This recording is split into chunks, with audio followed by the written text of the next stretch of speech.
बहुओं को बर्बाद वर्सेस बेटियों को आबाद करने वाली सास। सुबह के 12 बज रहे हैं। कमरे में श्रुति और सिमरन आराम से रजाई ओढ़कर सो रही हैं।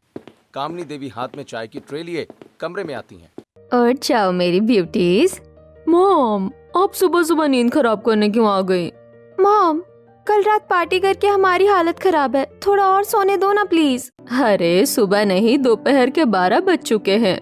दोनों बहनें चाय नाश्ता करके वापस सो जाती हैं। देखो मेरी बेटियां सोते हुए कितनी प्यारी और मासूम लगती है। दोपहर का समय हो जाता है। हॉल में अशोक, समीर और कुणाल बैठकर टीवी देख रहे हैं। तभी श्रुति और सिमरन एकदम शॉर्ट ड्रेसेस में आती हैं। ये क्या पहन रखा है तुम दोनों ने? हाँ, कोई शर्म लिहाज है या वो भी पार्टी में बेचाई हो?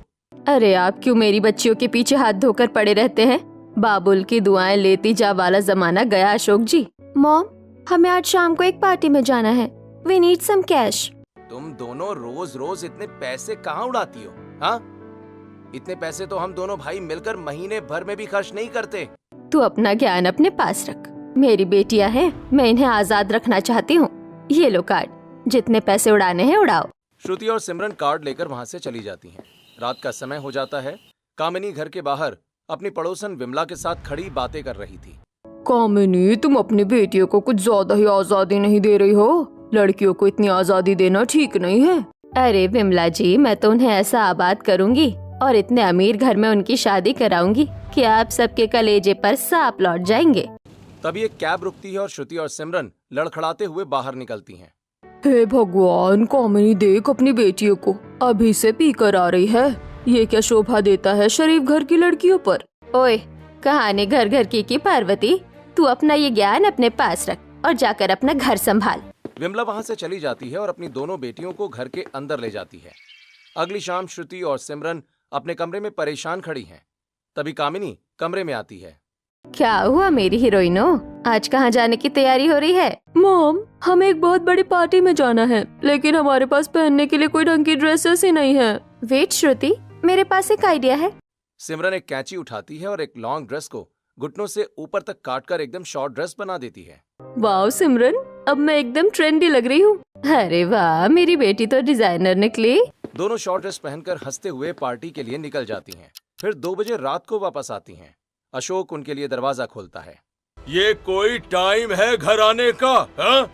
मेरी बच्चियाँ थक कर आई है और आप उन्हें ही डांट रहे हैं। कामिनी, तुम इन्हें बिगाड़ रही हो। मेरी बेटियाँ हैं, मैं इन्हें आजाद रखूंगी और आबाद करूंगी। आप अपनी ये फालतू की रोक टोक अपने पास रखिए। अगला दिन श्रुति और सिमरन अपनी बैल्कनी में खड़ी हैं और ठीक सामने वाले आलीशान बंगले की बैल्कनी में 2 स्मार्ट लड़के आर्यन और रोहन खड़े हैं। यार सिमरन, ये आर्यन कितना स्मार्ट लग रहा है ना आज। और रोहन तो देख, पूरी नजरें मुझ पर ही गड़ाए हुए हैं। इधर हॉल में अशोक और कामिनी बैठकर बातें कर रहे थे। सुनिए जी, मैंने अपने समीर कुणाल के लिए एकदम हाई क्लास लड़कियां फाइनल कर ली है। वो मेरी किटी वाली पम्मी की दोनों मॉडर्न बेटियां हैं। हे भगवान, अगर इस घर में 2 और मॉडर्न और बिगड़ैल लड़कियां आ गईं, तो ये घर तो पूरी तरह बर्बाद हो जाएगा। बिल्कुल नहीं कामिनी, मैं अपने बेटों की जिंदगी तुम्हारी उन मॉडर्न चॉइस से बर्बाद नहीं होने दूंगा। मैं उनकी शादी अपनी पसंद से करवाऊंगा और यही मेरा आखिरी फैसला है। कामिनी चढ़कर वहां से चली जाती है। अगली शाम अशोक जी अपने मंदिर के बड़े हवन प्रोग्राम की तैयारी देख रहे थे। तभी अचानक पंडाल में भयंकर आग लग जाती है। अरे रुको, भागो मत, अंदर कुछ लोग फंसे हुए हैं और माता रानी की मूर्ति भी वहीं है। कोई तो पानी डालो, कोई तो मदद करो। कोई अशोक जी की बात नहीं सुनता। सभी लोग इधर उधर भागने लगते हैं। अब मुझे इन लोगों को बचाना होगा। अशोक जी सीधे आग में कूद पड़ते हैं और 2 लोगों को बाहर निकालते हैं, लेकिन वो खुद बुरी तरह से वहां फंस जाते हैं। हे भगवान, अब तू ही मेरी रक्षा कर। तभी थोड़े पुराने कपड़े पहने 2 लड़कियां पायल और अंजलि गीले कंबल ओढ़कर आग में कूद जाती हैं। बाबूजी, हिम्मत रखिए, हम आपको बचा लेंगे।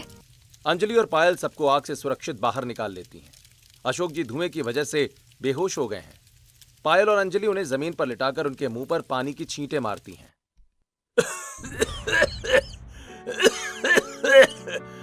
तुम दोनों कौन हो बेटा?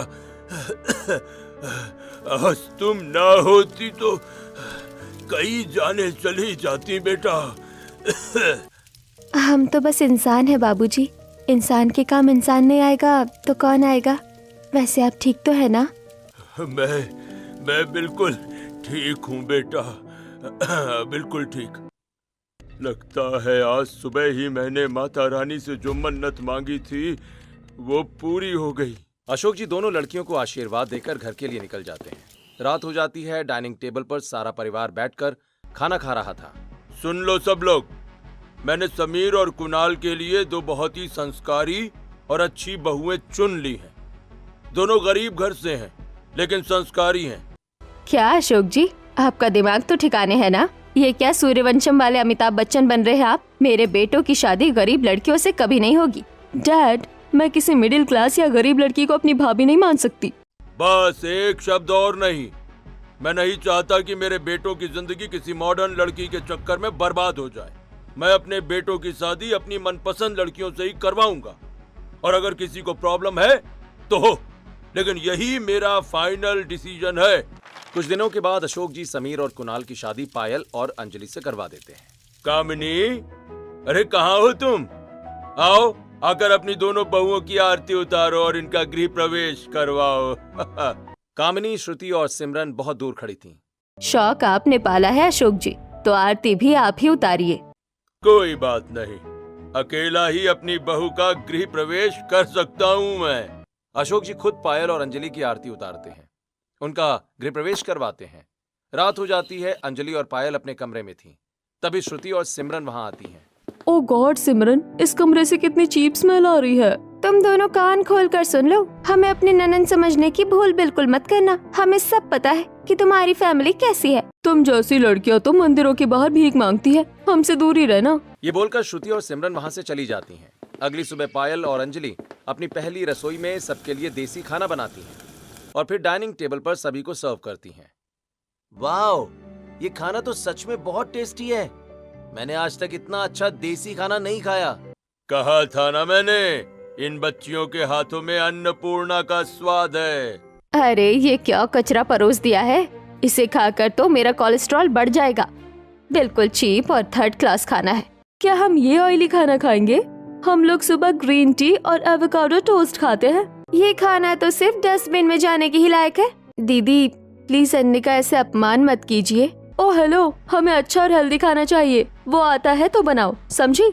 हमें बस यही देसी खाना बनाना आता है दीदी। लो सुन लो मॉम, इनको तो कुछ आता ही नहीं है। तुम दोनों एकदम पक्की गवार हो। कुछ समय बीत जाता है। अगले दिन अंजलि की मुंह दिखाई की रस्म चल रही है। आस पड़ोस की औरतें पायल और अंजलि को शगुन दे रही हैं। अरे वाह कामिनी, बहुए तो तेरी एकदम चांद का टुकड़ा है। आंटी, अब हम अपनी भाभीियों को मुंह दिखाई का गिफ्ट देंगे। हमने बहुत सोच समझकर इनके लिए ये स्पेशल गिफ्ट लिया है। श्रुति और सिमरन अपना लाया हुआ गिफ्ट पायल और अंजलि को देती हैं। पायल और अंजलि वो गिफ्ट बॉक्स खोलती हैं। बॉक्स के अंदर एक नया झाड़ू और पोछा रखा हुआ था। क्या हुआ भाभी, पसंद नहीं आया? अरे तुम्हारी असली औकात इस घर की नौकरानी की ही तो है, तो ये झाड़ू पोछा तुम्हारे ही काम आएगा। पायल और अंजलि, ये लो मेरी तरफ से तुम दोनों की मुंह दिखाई। कामिनी दोनों बहुओं को दो छोटे छोटे ज्वेलरी बॉक्स देती है। जब दोनों वो बॉक्स खोलती हैं तो उसमें बहुत ही चमकने वाली ज्वेलरी निकलती है। माँ जी ये तो अरे ज्यादा खुश होने की जरूरत नहीं है। ये कोई 24 कैरेट का असली सोना नहीं है, ये नकली है। तुम लोगों पर यही सूट करेगा। फिर कामिनी अपनी दोनों बेटियों को असली सोने की ज्वेलरी देती हैं। ये असली सोना तो मेरी इन राजकुमारियों पर ही अच्छा लगता है। सारी रस्में खत्म करके पायल और अंजलि अपने रूम में चली जाती हैं। ऐसे ही कुछ दिन बीत जाते हैं और हॉल में कामिनी, श्रुति और सिमरन बैठे हुए हैं। मॉम, कल जो अरोड़ा आंटी के यहाँ पार्टी है ना, उसके लिए हम शहर के सबसे महंगे ब्यूटी पार्लर में तैयार होने के लिए जा रहे हैं। तभी पायल और अंजलि वहाँ आती हैं। माँ जी, कल इस पार्टी में हमें भी जाना है। अगर हम भी थोड़ा सा हल्का मेकअप करवा ले पार्लर से, ज्यादा नहीं बस थोड़ा सा। मेकअप करना है ना तुम्हें? रुको, मैं तुम्हारे लिए अच्छा मेकअप लाती हूँ जो तुम्हारी औकात का होगा। कामिनी अंदर जाती है और एक पुराना डिब्बा लाकर अंजलि को दे देती है। ये लो मुल्तानी मिट्टी और हल्दी चंदन। तुम गरीबों का पार्लर यही होता है। पायल और अंजलि दुखी होकर अपने कमरे में चली जाती हैं। अगले दिन शाम का समय है। हॉल में कामिनी खड़ी है। तभी श्रुति और सिमरन शॉर्ट ड्रेसेस पहनकर आती हैं। मॉम, आपने जो ये नई ड्रेसेस दिलवाई है ना, वो बेस्ट है। मेरी बच्चियों को किसी की नजर न लगे। तुम पर तो ये शॉर्ट कपड़े ही खिलते हैं। तभी पायल और अंजलि हैवी साड़ियाँ पहने वहाँ आती हैं। माँ जी, एक बात कहनी थी। इस साड़ी में ना हमें घर का इतना सारा काम करने में बहुत परेशानी आती है। अगर आप इजाजत दे तो हम घर में काम करते वक्त सिंपल सूट पहन लिया करें क्या? क्या कहा, सूट? नहीं, तुम दोनों कभी इस घर में सूट नहीं पहनोगी। इस घर की बहुएं सिर्फ साड़ी ही पहनती है। लेकिन माँ जी, मैंने कहा ना, नहीं तो नहीं। मेरे घर में तो साड़ी ही चलेगी, इस बात को अच्छे से समझ लो। कामिनी ये बोलकर वहां से चली जाती है। समय बीत जाता है। एक दिन श्रुति और सिमरन अपनी बैल्कनी में खड़ी थीं। यार सिमरन, आज कुछ अच्छा खाने का मन हो रहा है। चल उन गवारों से कुछ बनवाते हैं। श्रुति और सिमरन तुरंत अंजलि और पायल के पास जाती हैं। ए सुनो, तुम दोनों जल्दी से किचन में जाओ और कोई बहुत ही फैंसी सी डिश बना कर लाओ। दीदी, हमें तो वो सब बनाना नहीं आता। मुझे नहीं पता कैसे बनाओगी, बस बना कर लाओ, जब तक हम दोनों बालकनी में बैठे हैं। श्रुति और सिमरन के जाते ही बेचारी पायल और अंजलि किचन में यूट्यूब से देखकर एक डिश तैयार करती हैं और उन दोनों के पास ले जाती हैं। ये क्या जहर बना दिया है तुम दोनों ने? तुम दोनों किसी काम की नहीं हो। इस कचरे को तो मैं अभी फेंकती हूँ। श्रुति गुस्से में वो प्लेट सीधे बैल्कनी से नीचे फेंक देती है। तुम्हारे बनाए हुए खाने की यही औकात है। पायल और अंजलि दुखी होकर वहां से चली जाती हैं। समय बीतता है और रात हो जाती है। पूरा परिवार डाइनिंग टेबल पर खाने के लिए बैठा हुआ था। डैड, मॉम, हमें आप लोगों से एक बहुत इम्पोर्टेंट बात करनी है। जो सामने वाले घर में आर्यन और रोहन रहते हैं ना, वी लाइक देम। हम दोनों उन दोनों से प्यार करते हैं और हम उन्हीं से शादी करना चाहते हैं। क्या लव मैरिज? बिल्कुल नहीं। मैंने पहले ही कहा था कि तुम्हारी शादी मैं अपने हिसाब से अच्छे संस्कारी परिवारों में करूंगा। अरे अशोक जी, बच्चियां हैं, पसंद आ गए हैं लड़के तो क्या बुराई है। अरे मेरी दोनों बेटियां तो आबाद हो जाएंगी। इतना अमीर परिवार, इतना बड़ा बंगला, और सबसे अच्छी बात, बेटियां मेरी आंखों के सामने रहेंगी। देखिए अशोक जी, शादी तो अब मेरी बेटियों की उसी घर में होगी। मैं कल ही जाकर बात करती हूँ उनसे। थोड़े दिनों के बाद दोनों परिवारों में बात पक्की हो जाती है और श्रुति और सिमरन की आर्यन रोहन से शादी हो जाती है। श्रुति और सिमरन आर्यन रोहन के साथ एक बहुत ही आलीशान कमरे में बैठी थीं। श्रुति, एक बात क्लियर कर दो, माना कि हमारा परिवार अमीर है और ये हमारी लव मैरिज है, लेकिन डैड मॉम इसके सख्त खिलाफ थे। बड़ी मुश्किल से मनाया मैंने उन्हें। सिमरन, कान खोल कर सुन लो, हम रईस जरूर हैं, लेकिन घर में नो नौकर चाकर। डैड का रूल है कि घर की औरतें ही घर संभालेंगी, तो अब से कुकिंग से लेकर मॉम डैड की सेवा तक सब तुम्हें और श्रुति को ही करना है। श्रुति और सिमरन मुस्कुराकर ठीक है कह देती हैं। मैं यहाँ कुकिंग करने थोड़ी आई हूँ, कुछ ना कुछ जुगाड़ तो निकाल ही लूंगी। अगली सुबह श्रुति और सिमरन की पहली रसोई है। दोनों ने बहुत ही शॉर्ट और फैंसी ड्रेसेस पहनी हुई हैं। सुबह के 10 बज गए हैं और मुझे अभी भी नींद आ रही है। यहाँ तो नौकर भी नहीं है। चलो हम जल्दी से कुछ फॉरेन डिश बना देते हैं। दोनों बहनें जल्दी से विदेशी नाश्ता तैयार करके डाइनिंग टेबल पर ले जाती हैं। ये क्या है भाई? मैदा उबला हुआ सा। तुम्हें देसी खाना बनाना नहीं आता क्या? बिल्कुल, हमारे घर में सुबह देसी नाश्ता बनता है। ये मॉडर्न कचरा हम नहीं खा सकते। अरे डैड, वो तो हमने सोचा कुछ नया ट्राई करें, पर आप टेंशन मत लीजिए, हम अभी आपके लिए बढ़िया सा देसी नाश्ता लेकर आते हैं। श्रुति और सिमरन भागकर अपनी बैल्कनी में आती हैं। सामने वाली बैल्कनी में कामनी देवी खड़ी होकर चाय पी रही थी। मॉम, हेल्प करो, ये बुढ़ा बुढ़ी तो पास्ता देखकर भड़क गए। कह रहे हैं कि इन्हें देसी खाना चाहिए। अरे मेरी कटरीना कैफ, तू टेंशन क्यों लेती है? तेरी मॉम अभी जिंदा है, तू अंदर जाकर बैठ, मैं अभी नाश्ता तैयार करवाती हूँ। कामिनी तुरंत किचन में जाती है, जहाँ पायल और अंजलि पहले से ही काम कर रही थी। ए मेरी किचन की मजदूरों, हाथ तेज चलाओ और जल्दी से बढ़िया आलू पूरी और सूजी का हलवा बनाओ। और हाँ, टेस्ट एकदम धांसू होना चाहिए। जी माँ जी, बस 10 मिनट दीजिए, अभी बन जाएगा। पायल अंजलि से जल्दी से देसी नाश्ता बनवाती है, जिसे कामिनी बैल्कनी से रस्सी के सहारे श्रुति और सिमरन को भेज देती है। श्रुति सिमरन नाश्ता प्लेट में लगाकर सभी को सर्व कर देती हैं। अरे वाह भाई वाह, क्या स्वाद है। मान गए बहुओं, तुमने तो कमाल कर दिया। नाश्ता खत्म होते ही श्रुति और सिमरन वापस भागकर अपनी बैल्कनी में आती हैं। मॉम, आज हमारा पहला दिन है। हम सोच रहे हैं कि सास ससुर और अपने पतियों को कुछ अच्छे गिफ्ट दे। आप जल्दी से कुछ भिजवाओ ना। अरे बाप रे, इतनी जल्दी महंगे गिफ्ट्स कहाँ से लाऊं? आइडिया, तुम रुको, अभी बंदोबस्त करती हूँ। कामिनी पायल और अंजलि के कमरे में जाती है। दोनों अपने गिफ्ट्स खोल रही थीं, जो उन्हें शादी और मुंह दिखाई में उनके रिश्तेदारों से मिले थे। ए छोड़ो इन्हें, तुम भिखारिनों को इन महंगे गिफ्ट्स की क्या जरूरत है? माँ जी, पर ये तो हमारे मायके वालों ने और रिश्तेदारों ने प्यार से दिए थे। चुप कर करमजली, ये सब मेरे घर का माल है और मैं तय करूंगी कि ये किसे मिलेगा। कामिनी बहुओं के सारे गिफ्ट्स उठाकर बैल्कनी से सिमरन और श्रुति को भेज देती है। श्रुति और सिमरन वही गिफ्ट्स ससुराल वालों को दे देती है। देखा सिमरन, सब लोग कैसे खुश हो गए। अगले दिन दोपहर का समय था। पायल और अंजलि हॉल में साफ सफाई कर रही थी कि तभी अशोक जी, समीर और कुणाल वहां आते हैं। सभी के हाथ में शॉपिंग बैग्स थे। ये लो पायल, तुम लोगों को उन भारी साड़ियों में काम करने में बहुत दिक्कत होती है ना, तो हम दोनों भाई और पापा तुम्हारे लिए ये हल्की साड़ियां लेकर आए हैं। इनमें तुम कंफर्टेबल रहोगी। धन्यवाद आप लोगों का, जो आपने हमारी प्रॉब्लम को समझा। अगले दिन शाम को श्रुति और सिमरन बहुत ही शॉर्ट ड्रेस पहनकर हॉल में बैठी थीं। तभी संजय और सुधा वहां आते हैं। बेटा श्रुति, सिमरन एक बात कहनी थी। हाँ मॉम, बोलो। देखो बच्चियों, हम मानते हैं कि हम अमीर हैं, लेकिन इसका मतलब ये नहीं कि हम अपनी संस्कृति भूल जाएं। इसलिए तुम दोनों घर में ये शॉर्ट कपड़े मत पहना करो, ठीक है? हाँ बेटा, तुम सूट या साड़ी पहनो तो ज्यादा अच्छी लगोगी। और हाँ, कल दोपहर में कुछ बहुत ही खास रिश्तेदार आ रहे हैं। तुम दोनों कल अच्छी सी साड़ियाँ पहनना और उनके लिए अपने हाथों से बढ़िया देसी खाना बनाना। श्योर मॉम, हम बना लेंगे, नो प्रॉब्लम। सुधा और संजय वहां से चले जाते हैं। साड़ी और 5-6 लोगों का देसी खाना, हमें तो पानी भी उबालना नहीं आता। अब क्या करें हम? अब तो हमारी हेल्प बस मॉम ही कर सकती है। रात का समय हो जाता है। श्रुति और सिमरन अपनी बालकनी में खड़ी हैं और सामने कामिनी अपनी बालकनी में खड़ी है।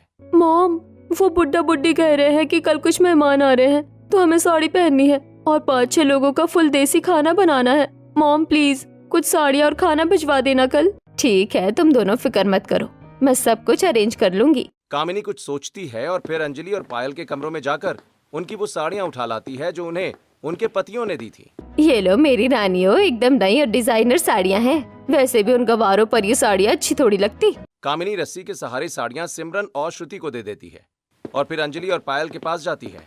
पायल, अंजलि, तुम कल सुबह 5-6 लोगों का खाना तैयार करना। आज रात भर जागना पड़े तो जागो, पर सुबह 10 बजे तक मुझे फुल देसी खाना रेडी चाहिए।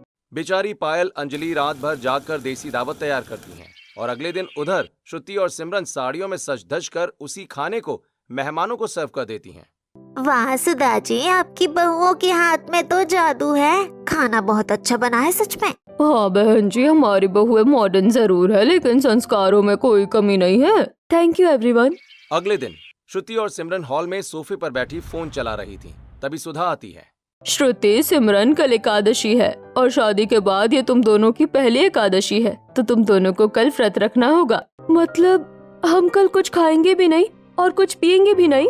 हाँ बेटा, इससे पतियों की उम्र लंबी होती है और घर में बरकत आती है। ठीक है मॉम, हम तो वैसे भी डाइटिंग करते रहते हैं। सुधा खुश होकर वहाँ से चली जाती है। सिमरन, मैं सुबह की कॉफी के बिना नहीं रह सकती और ये बुढ़िया कह रही है कि पानी भी नहीं पीना। मैं तो मर जाऊंगी। चुप कर यार, हम कौन सा सच में भूखे रहने वाले हैं, हम चुपके से कुछ खा लेंगे। अगले दिन सुबह श्रुति और सिमरन का व्रत था।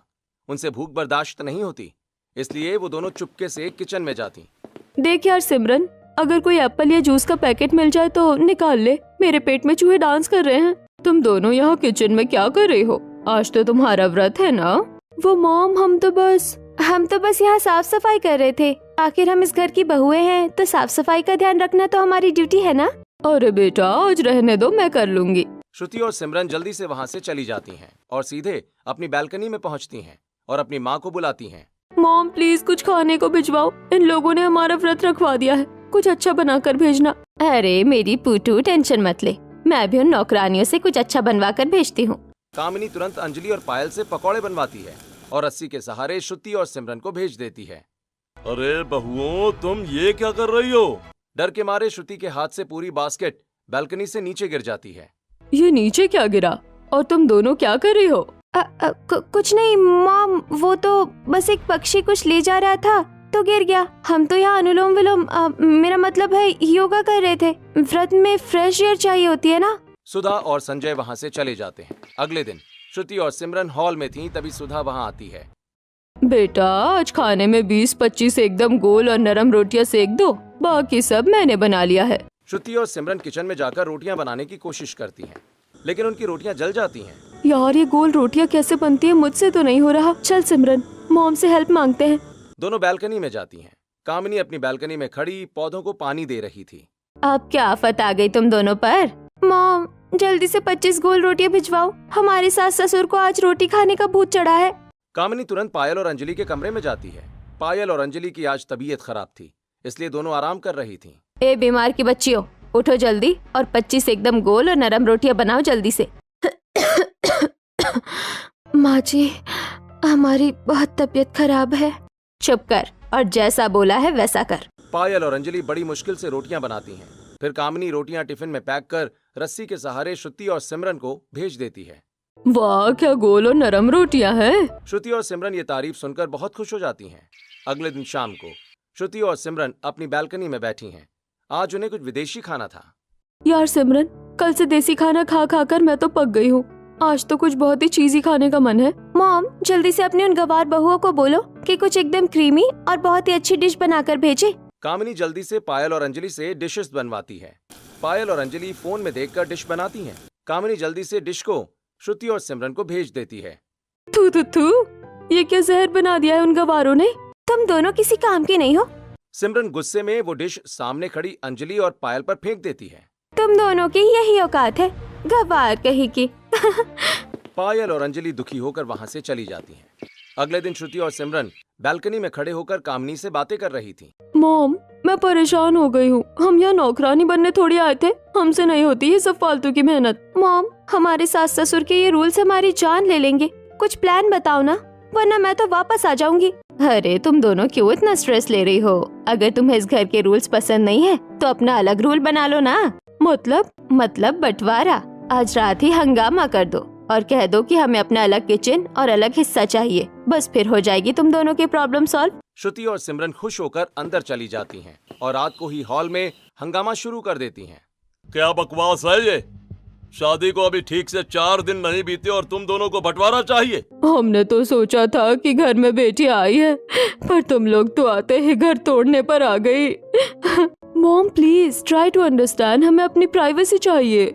Shut up Shruti, just shut up. दिमाग खराब हो गया है क्या तुम दोनों का? हाँ, हम लव मैरिज करके तुम्हें यहाँ इसलिए नहीं लाए थे कि तुम हमारे माँ बाप को रुलाओ। आर्यन और रोहन श्रुति और सिमरन को वहाँ से ले जाते हैं। अगली सुबह श्रुति और सिमरन बालकनी में खड़े होकर कामिनी को सब कुछ बताती हैं। मॉम, आपका प्लान तो एकदम फ्लॉप हो गया। बंटवारे के नाम पर तो फुल ड्रामा हो गया। कोई बात नहीं, अगर सीधी उंगली से घी ना निकले तो उंगली टेढ़ी करनी पड़ती है। अब हम क्या करें मॉम? अब उन्हें मस्का लगाओ। बुढ़ापे में इंसान को बस मीठे बोल और अच्छा खाना चाहिए होता है। तुम बस ये पता करो कि तुम्हारे सास ससुर का फेवरेट खाना क्या है। मॉम, हमें बनाना नहीं आता वो सब। अरे तुम्हें सिर्फ एक्टिंग करनी है। खाना तो मैं अपनी इन दोनों गवार बहुओं से बनवा कर भिजवा दूंगी और तुम बस उनके सामने प्यार से परोस देना। दोपहर का समय हो जाता है। डाइनिंग टेबल पर संजय और सुधा बैठे थे। तभी श्रुति और सिमरन सभी को देसी खाना सर्व करती हैं। वाह, क्या खाना बनाया है तुम दोनों ने। सच में बहुओं, खाने का स्वाद लाजवाब है। सभी खाना खाकर बहुत खुश हो जाते हैं। बच्चियों, कल हमारे घर में एक बहुत बड़ी पूजा है। अगर तुम दोनों अपने हाथों से भगवान का प्रसाद और उनके लिए सुंदर से कपड़े बना दोगी तो इस घर में बहुत बरकत आएगी। श्योर मॉम, श्योर डैड, हो जाएगा। दोनों वहाँ से सीधे बालकनी में जाती हैं और कामिनी को ऑर्डर पास कर देती हैं। नौकरानियों सुनो, सुबह होने से पहले भगवान की डिजाइनर ड्रेस और 5 किलो बूंदी का प्रसाद रेडी चाहिए मुझे। पायल और अंजलि बिना कुछ बोले रात भर जागकर सारा काम करती हैं। अगली सुबह कामिनी बालकनी से सारा सामान भेज देती है। श्रुति और सिमरन सारा सामान लेकर हॉल में पहुंचती हैं। कितने प्यारे और सुंदर कपड़े बनाए हैं तुम दोनों ने, और प्रसाद भी अच्छा बना है। ये तो हमारा फर्ज था। भगवान के लिए हम इतना भी नहीं करेंगे क्या? रात को संजय और सुधा अपने बेडरूम में बैठे बात कर रहे थे। सुधा, मुझे लगता है कि हमने इन बच्चियों को पहचानने में गलती कर दी थी। हाँ, सच में हमारी बहू बहुत बदल गई है। उन्होंने हमारे घर को अपना लिया है। तो मैंने तय किया है सुधा कि कल ही मैं अपने वकील को घर बुलाऊंगा। मैं अपनी सारी प्रॉपर्टी में से आधी प्रॉपर्टी अपने दोनों लड़कों के नाम करूं और बाकी की आधी प्रॉपर्टी अपने दोनों बहुओं के नाम कर दूंगा। अगली सुबह संजय, सुधा, आर्यन और रोहन के साथ श्रुति और सिमरन के कमरे में जाते हैं। सिमरन, मैं तो पक गई हूँ इन बुढ़ा बुड्ढी को मस्का लगा लगा कर। पता नहीं ये बुढ़ा बुड्ढे खुश कब होंगे और कब हमें वो प्रॉपर्टी मिलेगी। मेरा तो ये संस्कारी बहू का नाटक करके दम घुट रहा है। दरवाजे के बाहर सभी लोग खड़े थे और सभी ने श्रुति और सिमरन की बातें सुन ली थीं। तो ये है तुम्हारी असलियत। हमने तो सोचा था कि तुम लोग बदल गई हो, पर तुम तो हमारी ही आंखों में धूल झोंक रही थी। हाउ कुड यू श्रुति, तुम इतनी नीच हरकत कैसे कर सकती हो? तुम तो इस घर में 1 मिनट रहने के लायक भी नहीं हो। आर्यन और रोहन श्रुति और सिमरन को घर से बाहर निकाल देते हैं। दोनों दुखी होकर अपने घर पहुंचती हैं। अरे तुम दोनों अपने सूटकेस लेकर यहाँ क्यों आई हो? मॉम, सब खत्म हो गया। उनको सब पता चल गया और उन्होंने हमें बेइज्जत करके घर से बाहर निकाल दिया। तुम दोनों एकदम डफर हो। मॉम, आप हम पर क्यों चिल्ला रही हो? तो क्या तुम्हारी आरती उतारूं? मैंने तुम्हें कितने अच्छे से समझाया था, लेकिन तुमसे कुछ नहीं हुआ। इतना पैसे वाला परिवार था, अगर वहाँ टिक जाती तो ऐश करती पूरी जिंदगी, पर तुमने सब गुड़ गोबर कर दिया। कामिनी गुस्से में वहाँ से चली जाती है। ए नौकरानियों, कहाँ मर गई तुम दोनों? हमारे लिए पानी लेकर आओ। पायल और अंजलि 2 गिलास पानी लेकर आती हैं। सिमरन गुस्से में ग्लास पकड़ती है, जिससे उसके कपड़ों पर पानी गिर जाता है। आंखें फूट गई है क्या तुम्हारी? जानबूझकर पानी मेरे कपड़ों पर गिरा रही हो? दीदी, हमने कुछ नहीं किया। शट अप, दोनों की दोनों गवार हो तुम। अब जाओ यहाँ से। अंजलि और पायल दुखी होकर वहाँ से चली जाती हैं। अगली सुबह श्रुति और सिमरन हॉल में बैठी थी। अंजलि, पायल, हमारे सिर में बहुत दर्द है, जाओ जल्दी से 2 ब्लैक कॉफी बना कर लाओ। पायल और अंजलि किचन में जाती हैं। पायल, ये ब्लैक कॉफी क्या होती है? शायद दीदी को बिना दूध की काली चाय चाहिए। दोनों काली चाय बनाकर हॉल में लाती हैं और सिमरन और श्रुति को देती हैं। ये क्या है? हमने ब्लैक कॉफी मांगी थी और तुम ये कड़वी चाय उठा लाई। गवार की गवार ही रहोगी तुम दोनों। तुम लोग जानबूझकर हमें परेशान कर रही हो ना? ये लो अपनी चाय। श्रुति गुस्से में चाय पायल और अंजलि के ऊपर फेंक देती है। दूर खड़े होकर कुणाल ये सब देख रहा था। शायद गलती उन दोनों की ही थी। दोपहर का समय हो जाता है। श्रुति और सिमरन सोफे पर आराम से बैठी हुई थीं। कामिनी देवी हॉल में आती हैं। वाह भाई वाह, यहाँ तो महारानियों का दरबार लगा हुआ है। अगर मेरी बात सही से मान लेती तो आज वहाँ पर राज कर रही होती तुम दोनों। मॉम, आप प्लीज एक ही कैसेट बार बार मत चलाओ। परेशान तो मैं हूँ। लोग कह रहे हैं कि कामिनी की दोनों बेटियां मायके में वापस आ गई। नाक कटवा दी तुम दोनों ने मेरी। मॉम, आप तो कुछ ज्यादा ही कर रही हो, हमें अकेला छोड़ दो। दोनों बहनें गुस्से में वहाँ से चली जाती हैं। दोनों एक पार्क में जाती हैं और वहाँ बैठकर रोने लगती हैं। तभी वहाँ एक औरत सावित्री आती है। क्या हुआ बच्चियों?